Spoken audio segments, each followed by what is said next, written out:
commencer. Je voulais parler de ça très rapidement. Voilà. Alors je me suis dit, est-ce qu'on fait une séquence exprès là-dessus? Mais en fait, il n'y avait pas forcément grand-chose à dire. J'ai pas trouvé d'article très très long. J'ai pas trouvé de support de React parfait. Mais on va en parler quand même un petit peu en pré-live. Anas Kazib. Anas Kazib se déclare candidat officiellement à l'élection. Attendez, à l'élection présidentielle, les amis. Alors c'était déjà le cas en 2022. C'était déjà le cas en 2022. Révolution Permanente avait voulu présenter un candidat, et c'était Anas Kazib, le candidat, que vous connaissez probablement. Sauf qu'il n'avait pas eu ses 500 signatures. Ça s'était pas joué à grand chose, je crois. Mais ils n'ont pas eu les 500 signatures, du coup, il n'a pas pu partir à la course à la présidentielle. Sachant qu'il y avait déjà Nathalie Arthaud pour Lutte ouvrière et qu'il y avait déjà Philippe Poutou pour le NPA. Bon, je suis pas sûr si une troisième candidature dans cet espace politique, on va dire. Je sais pas si ça aurait été si pertinent que ça. Mais là, moi, je pense qu'il aura ses 500 signatures. Je pense qu'il va y aller. Parce qu'il y aura encore Nathalie Arthaud, avoir ses 500 signatures en une semaine avec tous les militants de lutte ouvrière et leur discipline révolutionnaire légendaire et leur organisation sous-marine exceptionnelle. Donc ils auront leurs 500 signatures sans aucun doute. Mais là, probablement que le NPA enverra pas de candidat. Et quand même, c'est une tradition pas républicaine, mais c'est une tradition française d'avoir au moins 2 candidats communistes révolutionnaires / trotskistes à la présidentielle. Donc pour moi, si le NPA n'envoie pas de candidat, s'il n'y a pas Poutou qui y va, j'aurais bien Anas Kazib y aller, quoi. Voilà. Donc on va regarder son petit clip de campagne, on va en parler un petit peu. Moi je suis content, hein. Moi je suis pour une candidature Anas Kazib. Hein. Voilà. Alors il y a peut-être des gens qui sont en mode genre oh là là, mais non, faut pas qu'il y aille parce que Mélenchon. Moi je suis pas d'accord et je vais vous dire pourquoi.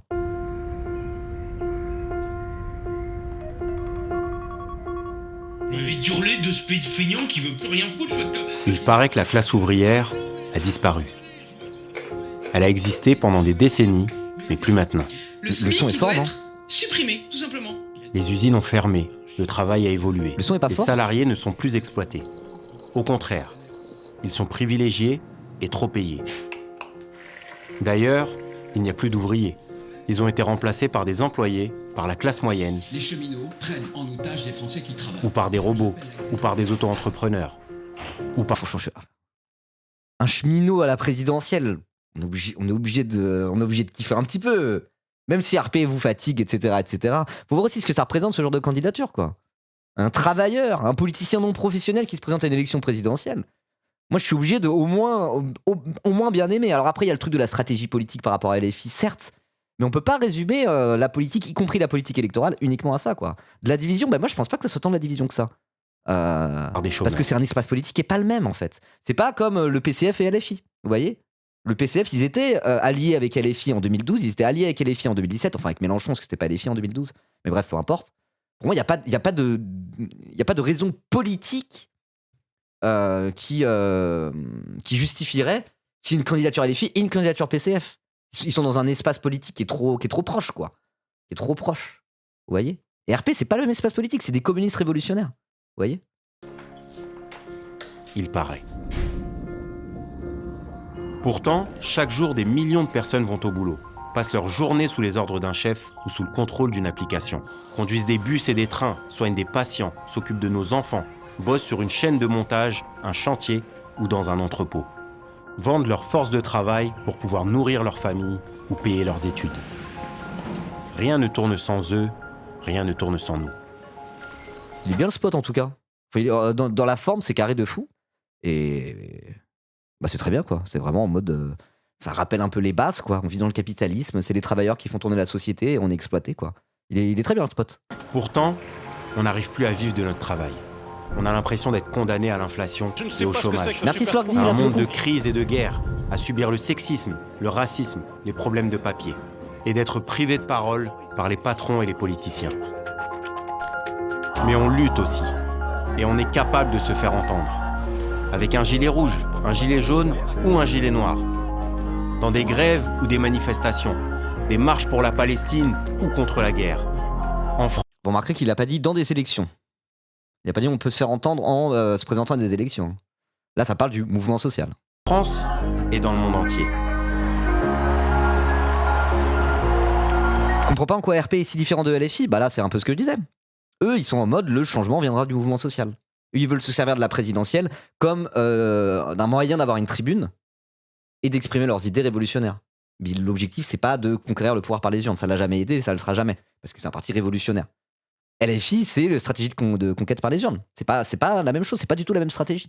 Alors après, sur le socle idéologique, évidemment qu'il y a un socle idéologique commun sur les idées antiracistes, antifascistes, anticapitalistes, tout ce que vous voulez, mais c'est des partis qui n'ont pas vocation à agir de la même manière, vous voyez.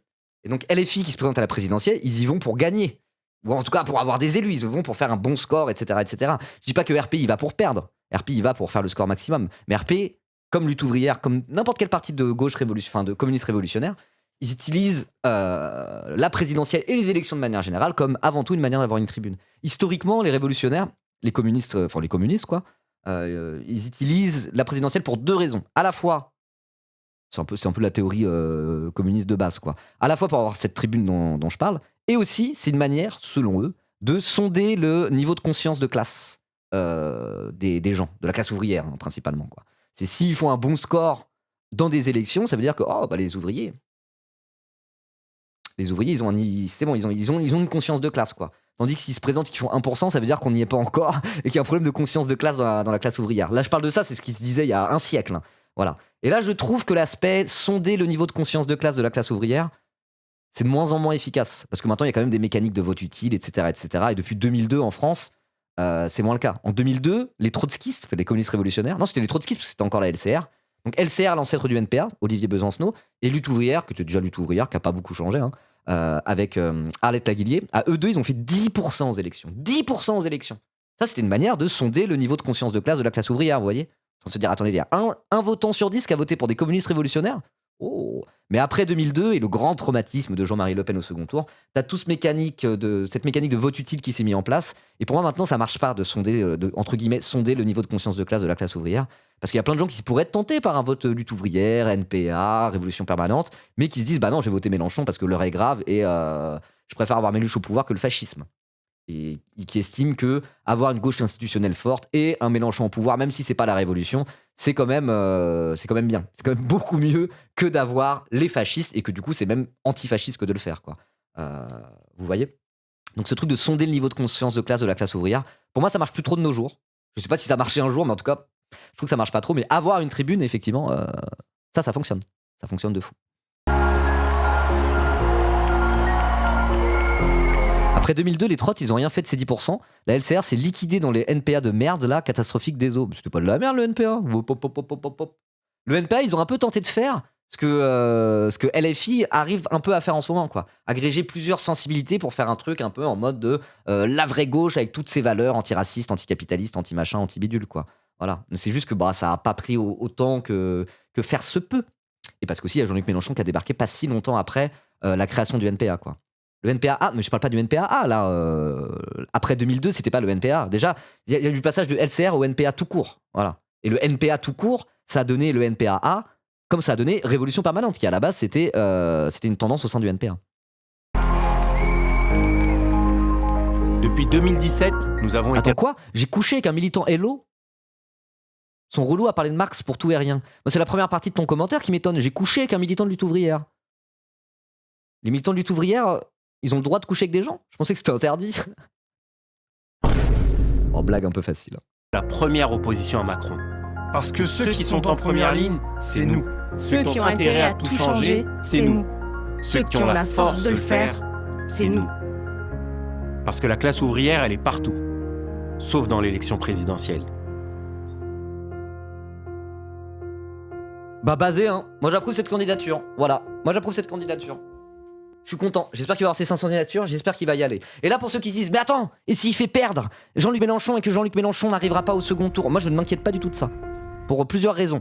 Pour moi, il y a 2 avantages. Enfin, il n'y a pas 2 avantages. Premier argument. Moi, j'estime que si Mélenchon n'arrive pas à passer au second tour à cause de Révolution permanente, entre guillemets, c'est probablement que juste LFI était pas assez fort. C'est que LFI était pas assez fort. Le but, c'est pas juste d'arriver au second tour et perdre contre Bardella, vous le savez bien. Le but, c'est de gagner l'élection présidentielle pour LFI. Et pour moi, s'ils n'arrivent pas à passer au second tour juste parce qu'il y a RP, est-ce qu'ils ont vraiment la capacité de gagner le second ? Je sais pas, hein. Je sais pas. Pour moi, il faut qu'ils soient plus forts que ça. Il faut qu'ils soient genre balèze de chez balèze, LFI, quoi. Et donc, si on se dit, ah là là, c'est Anas Kazib, c'est à cause d'Anas Kazib qu'il passe pas au second. Et s'il passe pas au second, probablement qu'il aurait même pas gagné le second dans ces conditions-là. Vous voyez ce que je veux dire ? Ça divise encore plus les voix. Bah moi, je pense pas que ça divise encore plus les voix parce que, c'est ce que j'ai dit avant, il y a déjà plein de gens qui seraient éventuellement tentés par un vote trotskiste ou communiste révolutionnaire, vous appelez ça comme vous voulez, et qui votent déjà LFI, et ce depuis à peu près 2007. Et ça se voit quand tu regardes le passage, le pourcentage de gens qui votaient pour des communistes révolutionnaires en 2002 et dans les années qu'on suivi, bah, c'est des gens qui sont mis aussi à arrêter de voter communistes révolutionnaires, pas parce qu'ils aimaient pas ces idées-là, parce que parce qu'ils se sont mis à voter utile, quoi. Et après, en plus, il y a Jean-Luc Mélenchon qui est arrivé. Il y a eu la création de LFI. Et donc, du coup, voilà, tout un tas d'électeurs potentiels de ces partis-là, type Révolution Permanente, votent déjà pour LFI. Donc là, ceux qui voteraient encore pour Révolution Permanente en 2027, c'est des gens qui, de toute manière, voteraient pas pour LFI. Parce que là, il y a tout un tas de gens dans le chat, et c'est aussi mon cas. Vous êtes en mode genre, ouais, trop bien, trop stylé, basé, Anas Kazib, j'ai envie qu'il soit candidat. Et vous allez quand même voter pour LFI. Voilà. Donc, je veux dire.